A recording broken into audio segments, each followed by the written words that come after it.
বৃষ্টির জন্য কিন্তু দশমীর দিন আমরা ঠিক করে ঘুরতে পারিনি। আর তাতে কি হয়েছে, আজকে কিন্তু ভাসান, তাই কিন্তু দেখতে যেতেই হবে। আমাদের বাড়ির পাশের ক্লাবের ঠাকুরটা আজকে ভাসান দেবে, আর যেগুলো বড় ঠাকুর আছে সেগুলো কিন্তু কার্নিভালে ভাসান হবে।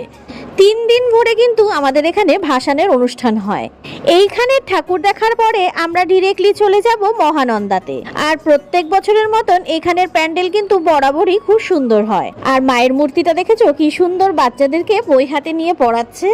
সত্যি বলতে আজকেও ভেবেছিলাম হয়তো বৃষ্টি নেমে যাবে, কিন্তু কপাল ভালো ছিল আজকে বৃষ্টি নামেনি। প্রত্যেকবার ব্রিজের উপর থেকেই আমরা কিন্তু ভাসানটা দেখি, কিন্তু এবার মহানন্দার ব্রিজের উপরে ব্যারিকেড করা ছিল, তার জন্য কিন্তু আমরা একদম ডিরেক্টলি যেখানে ভাসান হয় সেখানেই নেমে গিয়েছিলাম। আর এই দেখো যাওয়ার পথে কতটা ভিড় ছিল, আর রাস্তায় রাস্তায় কিন্তু লাড্ডু দিচ্ছিল, আর সেটাই কিন্তু আমরা নিয়ে নিচ্ছিলাম। ব্যাস, আমরা কিন্তু একদম মহানন্দার ধারে চলে এসেছি। এখন কিন্তু দাঁড়িয়ে দাঁড়িয়ে ভাসান দেখছিলাম। সত্যি পুজোটা এবার কোন দিক দিয়ে এসে যে কোন দিক দিয়ে চলে গেল কিছুই বুঝতে পারলাম না।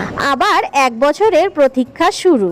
কয়েকটা ভাসান দেখেই কিন্তু আমরা এবার বাড়ির পথে রওনা হচ্ছি। আর এইভাবেই আমার দুর্গাপুজোর প্রায় প্রত্যেকটা ব্লগ শেষ করলাম।